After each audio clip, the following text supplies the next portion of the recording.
2014 के चुनाव से पहले जब भारतीय जनता पार्टी देश में वोट मांगती थी तो उनका सबसे बड़ा मुद्दा होता था बहुत हुई महंगाई की मार, अब की बार मोदी सरकार। और मैं समझता हूं ये बहुत जरूरी है, जब देश में आम चुनाव चल रहे हैं, लगभग आधी सीटों पे चुनाव हो गए हैं, आधी सीटों पे चुनाव होने हैं, एक आकलन किया जाए कि भारतीय जनता पार्टी की सरकार जो 10 साल रही, इन 10 सालों के अंदर मोटा मोटा महंगाई पर क्या असर हुआ। एक आंकड़ा आपको बता दूं कि फिलहाल मार्च 2024 का जो खाद्य की महंगाई है, खाने पीने की चीजों की महंगाई है, वो करीब 8.5% थी। और भारत भुखमरी के इंडेक्स पे, एक पूरी दुनिया के करीब 125 देश हैं जिनकी अंदर कहाँ कितनी भुखमरी है उसका इंडेक्स होता है, हंगर इंडेक्स। उसमें 2014 में भारत 125 देशों में 99 नंबर पे आता था, और अब 2023 में भारत 12 पोजीशन नीचे गिर गया है। अब हम 111वें नंबर पे आते हैं 125 देशों में, यानी कि हालत बद से बदतर हो गई है।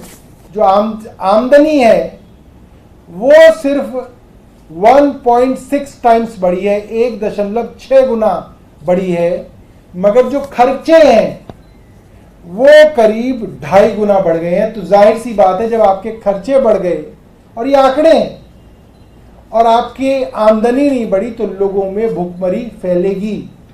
इसीलिए प्रधानमंत्री जी कहते हैं कि 85 करोड़ लोगों को 5 किलो अनाज देना पड़ रहा है, क्योंकि आपने देश के अंदर इतनी महंगाई बढ़ा दी कि लोग भूखे मर रहे हैं इस देश के अंदर। इसलिए आपको 5 किलो अनाज सबको देना पड़ रहा है, क्योंकि आपने रोजगार खत्म कर दिए, काम धंधे खत्म कर दिए, सरकारी नौकरियां खत्म कर दी, बिजनेस खत्म कर दिए, स्मॉल स्केल इंडस्ट्रीज खत्म कर दिए, नोटबंदी से और फिर जीएसटी से। आपके पास कोई पॉलिसी नहीं थी, इस कारण महंगाई बढ़ गई। मैं समझ रहा हूं कि आप सब लोग सोच रहे होंगे कि ये तो करोड़ों की बात करते थे, अब ये कहां पे जो है भिंडी की और जो है हरी मिर्च की बात कर रहे हैं। मगर जो है वो जो मोदी जी जो बता रहे हैं कि बड़े बड़े टेम्पो में भर के करोड़ों रुपया दिया गया है, उसके बारे में तो जांच होगी नहीं। कम से कम इसकी ही जांच हो जाए कि हरी मिर्च इतनी महंगी क्यों हो गई, दूध इतना महंगा क्यों हो गया। इसके बाद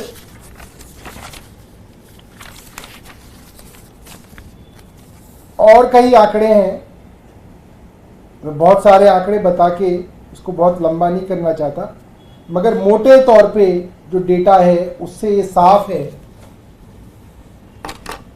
कि अगर सब्जियों के दाम, दाल के दाम, गेहूं के दाम, चावल के दाम बढ़ रहे हों तो 2 कारण हो सकते हैं। एक कि भाई किसानों को अब हम ज्यादा दाम दे रहे हैं, इसीलिए महंगाई बढ़ रही है।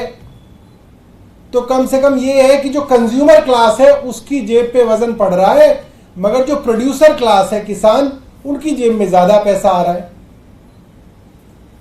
या ये हो सकता है कि बीच के बिचौलियों के पास पैसा जा रहा है।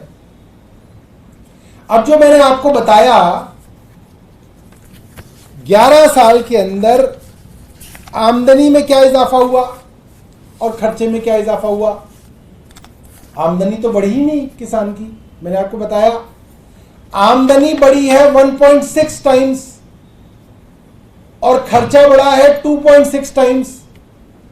तो इसका मतलब वो पैसा जो इन दामों को बढ़ा के कमाया जा रहा है वो किसान के पास नहीं जा रहा, वो बिचौलियों के पास जा रहा है। वरना किसान की आय बढ़ गई होती, वो डेटा सरकार का दिखा रहा होता कि रूरल इकोनॉमी के अंदर एक्सपेंडिचर तो बढ़ा है मगर उसकी पर कैपिटा इनकम बढ़ गई, वो नहीं बढ़ी। पर कैपिटा इनकम नहीं बढ़ी, खर्चा बढ़ गया। यानी कि ये पैसा भी बड़े बड़े पूंजीपतियों की जेब में गया है। और ये बहुत चिंता की बात है देश के लिए। देश में भुखमरी बहुत ज़्यादा बढ़ गई।